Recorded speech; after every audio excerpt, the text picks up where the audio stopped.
A verdade é que o Renato humilhou a direção do Grêmio na última coletiva pós-Grenal.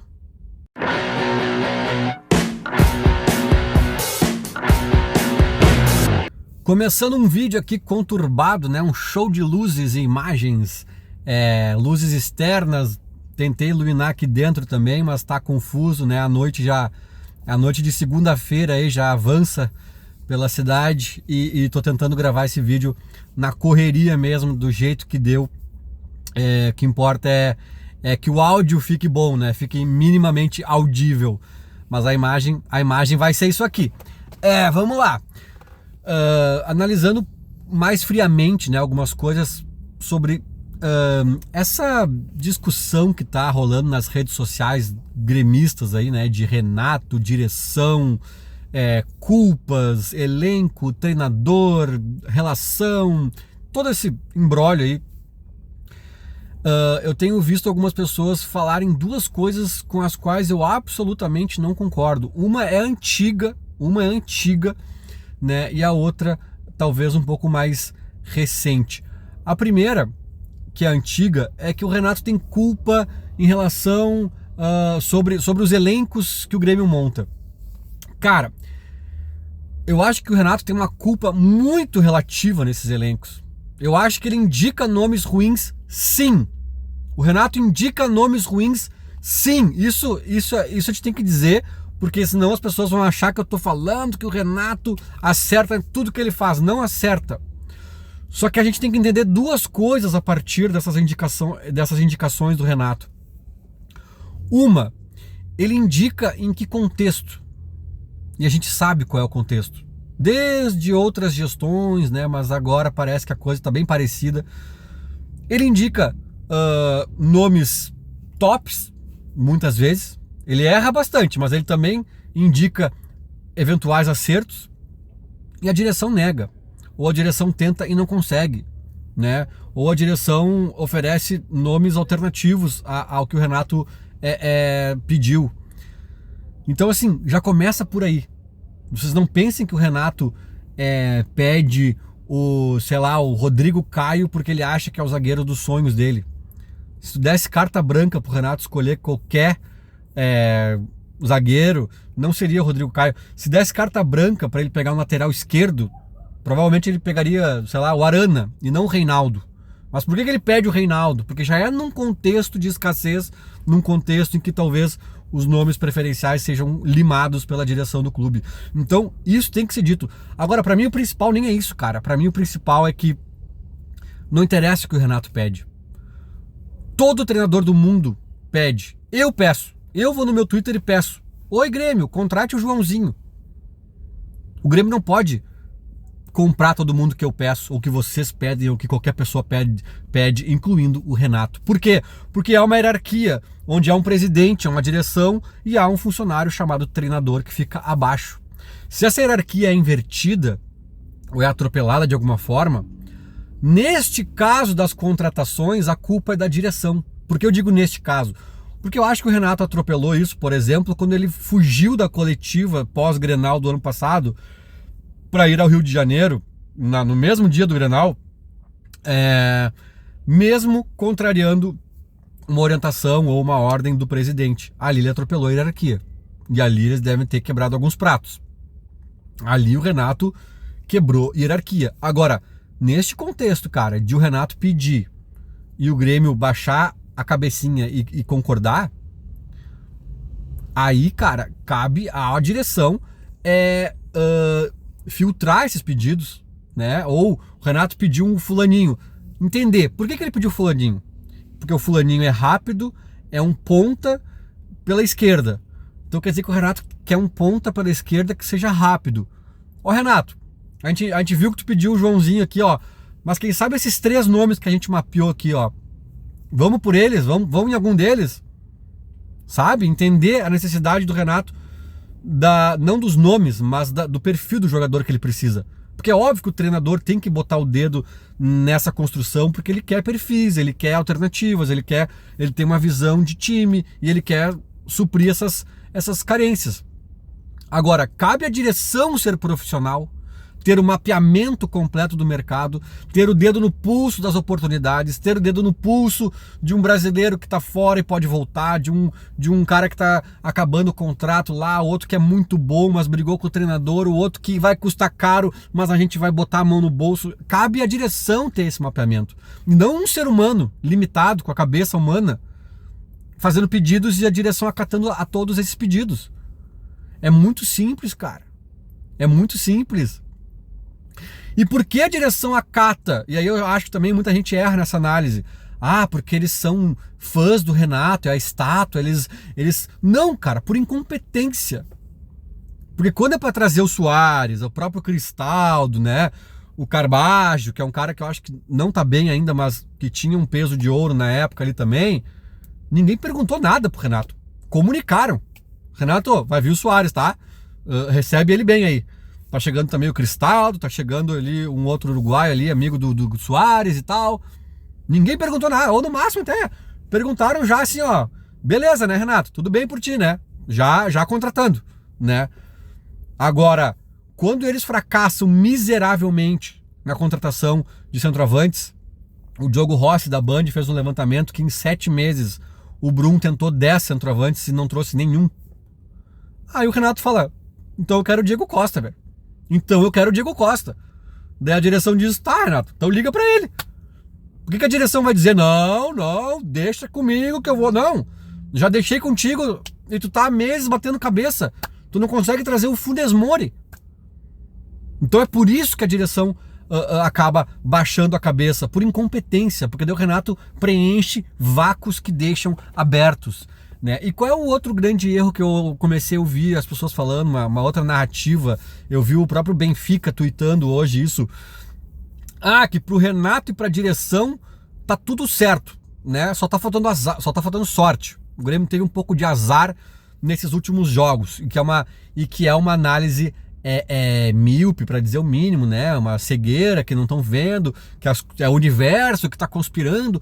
Cara, olha, é outra injustiça com o Renato. Eu preciso dizer aqui, cara, eu comecei o ano passado, eu comecei esse ano, ou terminei o ano passado falando que eu queria trocar de treinador, que eu achava que o Renato já tinha dado, que, né, vamos respirar novos ares, oxigenar. Eu acho que também a figura do Renato, que ela gera um monte de coisa ruim no clube, essa ruptura, essa doentia de lado a lado, essa doença assim, né, que se instaura. O Renato tem suas limitações também, embora eu ache ele um bom técnico. Mas por N motivos eu queria a troca dele e vou querer de novo, talvez agora em dezembro. Não me oponho, pelo contrário, dependendo do contexto, eu acho até uma boa. Né? Não sou uma Renatete assim, meu Deus, o Renato tem que ficar, ser o nosso Ferguson, ficar 30 anos. Não, cara, não é pra tanto. Agora, ele em momento algum falou só da sorte do azar. E aí eu vi o Benfica dizendo que Renato e direção fazem esse diagnóstico de que o problema do Grêmio é a sorte e o azar. É injusto com o Renato, cara. A direção até pode dizer. O diagnóstico da direção até pode ser esse, pelo menos aos microfones, da boca para fora, da porta para fora. Mas o Renato absolutamente não faz esse diagnóstico, cara. O Renato faz o diagnóstico com o qual eu concordo plenamente.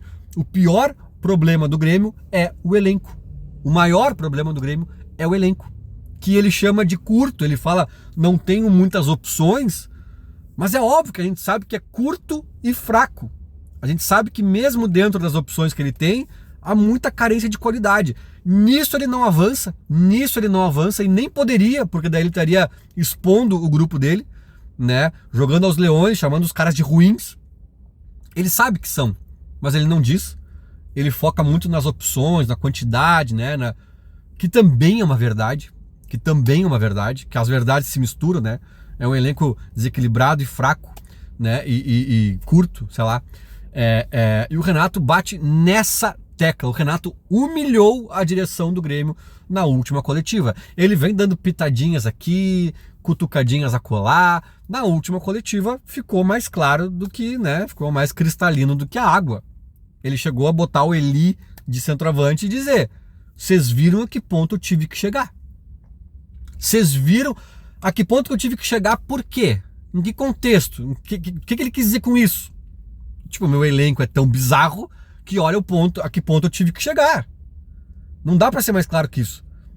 Ser mais claro que isso é dizer: alô, direção, acorda, se mexam. Aliás, ele quase disse isso na hora que ele fala da conversa que eles tiveram, sei lá quando, em que ele fala ou, né, se mexam, ou contratem, ou vamos fazer algumas coisas que eu acho necessárias, ou eu tô fora. E aí eu vi até, acho que foi o Meneghetti, alguém dizendo: ó, inverteram-se os papéis, o Renato dando um ultimato pra direção, ou faz como eu quero, eu tô fora. Não é isso, cara. É um contrato de trabalhador junto a uma entidade, a um clube. Qualquer trabalhador pode dizer: olha, se eu não tiver horário pra almoçar, eu tô fora. Se eu não tiver tal e tal coisa, eu tô fora. Assim, e o Renato falou isso na coletiva. Assim como o Grêmio pode olhar pra ele e dizer: não serve mais, obrigado, tchau. Ele pode dizer: cara, pra mim também não serve mais, obrigado, tchau. Como qualquer relação de trabalho. É uma via de duas mãos. Nossa, o Renato botou na parede. Não, ele só disse que ele acha que ele precisa de algumas coisas que, se não der pra fazer, pra ele não serve. Tá tudo certo. Aí o JB Filho disse: meu Deus, isso é a pior declaração da história do Renato falando. O que, cara? Meu Deus do céu, gente. Ele só disse que ele acha que do jeito que tá não funciona, ele não acredita nesse tipo de trabalho, e que se não fizerem o trabalho do jeito que ele acredita, pra ele não serve. O Renato tem tamanho pra isso. O Renato tem envergadura pra isso. O Renato não é o Thiago Nunes que ser chamado pro Grêmio é a menina dos olhos e ele vai aceitar do jeito que for, da forma que for, nas condições que forem. O Renato tem um nome a zelar, ele tem pretensões até de seleção, ele tem uma qualidade de vida já estabelecida, ele já tem um monte de coisa que faz ele não se submeter, não ser obrigado a se submeter a qualquer tipo de trabalho. Não é porque é o Grêmio, que é o clube que ele ama, que diz que não sei o que. Não é por causa disso, por conta disso que ele vai se submeter. Se ele chegar num desacordo importante com a direção, ele pega o boné dele e vai embora. Qual é o problema disso? Agora, é injusto dizer que o Renato está botando a culpa na sorte e no azar. E aí as pessoas dizem: ah, mas então, Lucas, se a culpa é tanto do elenco assim como tu falas, o Renato não tem culpa em nada? O Cuiabá, o Juventude, esses clubes têm elenco melhor que o Grêmio? Cara, primeiro, o Renato errou muito nesse começo de Brasileirão e também responde por parte do caos que a gente vive no momento. Também responde por parte das derrotas seguidas e tudo mais. Agora, vocês acham que o Renato vai abrir toda a coletiva dizendo isso? Olha, gente, errei. A 2 vezes por semana o Renato vai abrir a coletiva se autodestruindo. É isso que vocês querem? Primeiro que assim, ó, eu nem sei se ele identifica os erros dele, porque, afinal de contas, são as opções que ele tomou, são as convicções que ele tem, né? Talvez algumas ele já tenha mudado de ideia, já tenha identificado que errou, mas talvez outras não, cara. Ele não identifica que é um erro fazer uma coisa que ele fez há meia hora atrás. Então como é que ele vai identificar um erro que ele nem acha que é erro? Segundo, mesmo que ele identifique alguns, foi o que eu falei, cara, todo treinador tá acuado, sendo cobrado por direção, torcida e imprensa. Eles entram sempre, e não é só o Renato, com a guarda erguida nas coletivas. Eles são apedrejados por todo mundo, eles não vão pegar as pedras e se auto-apedrejar. Eles tendem a erguer o escudo, cara. Então é ingenuidade, para dizer o mínimo, vocês sonharem com um mundo em que o Renato vai, a cada 2 vezes por semana, abrir o microfone para se autodestruir. Em que mundo vocês vivem, cara? É óbvio que ele vai omitir ou minimizar os erros dele nessa análise. Não que ele não os tenha, ele tem. Mas, para mim, não é a maior parte desse processo. Não é, como eu disse, o Renato, se estivesse errando com um elenco muito melhor, a gente estaria reclamando que tá fora do G4, que caiu para 6º, 8º, por conta dos erros do Renato, né? Mas esse apanhado de erros que ele eventualmente comete, que na opinião de alguns vão ser uns erros, na opinião de outros vão ser outros, que é uma coisa até subjetiva, com este elenco horroroso, acarretaram num Z4, né?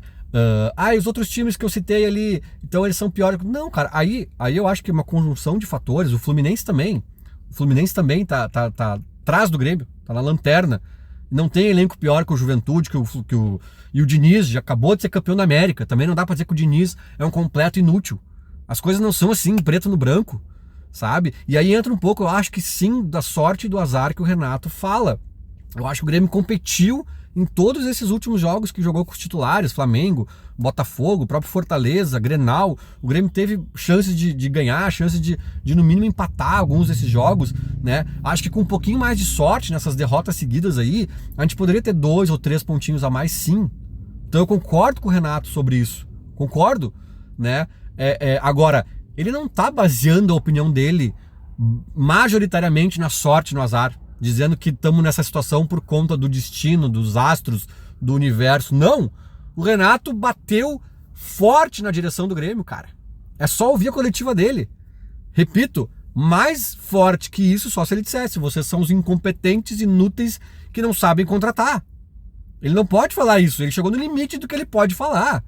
Então, no diagnóstico do Renato, o problema central é o elenco, que eu concordo. Tem os erros dele que ele passa batido, que é o óbvio, e tem a sorte e o azar que ele fala en passant aqui ou ali, para também, né, explicar detalhes de jogos decididos aqui, numa jogada, em outra, mas não é esse o foco da análise dele. Agora, da direção do Grêmio pode ser mesmo. A direção do Grêmio pode sim estar acreditando este momento ruim pela sorte e azar. Por quê? Porque se ela adotar o discurso que o problema é o Renato, ela tem que demitir. E se ela adotar o discurso que o problema é o elenco, né, que eu acho que é o maior problema de fato, ela vai estar assumindo a culpa, vai estar assumindo sua incompetência, vai estar assumindo que fracassou e que é a maior culpada pelo Grêmio estar onde está. Então a direção do Grêmio, sim, não me espanta que esteja justificando esse momento majoritariamente pela sorte ou azar. Mas eu não concordo que o Renato está fazendo isso. O Renato deixou claro na entrevista dele que o elenco é insuficiente. Enfim, agora é acompanhar a próxima janela. Vamos ver se vem pessoas aí interessantes e talvez numericamente, né, em quantidade considerável. Eu acho muito difícil. Mas pelo menos que venham uns 2 ou 3 assim, titulares indiscutíveis, né, pra gente poder sonhar com uma mudança de fotografia significativa no time do Grêmio. Vamos acompanhar. Feito? Era mais ou menos isso. Falou. Abraço.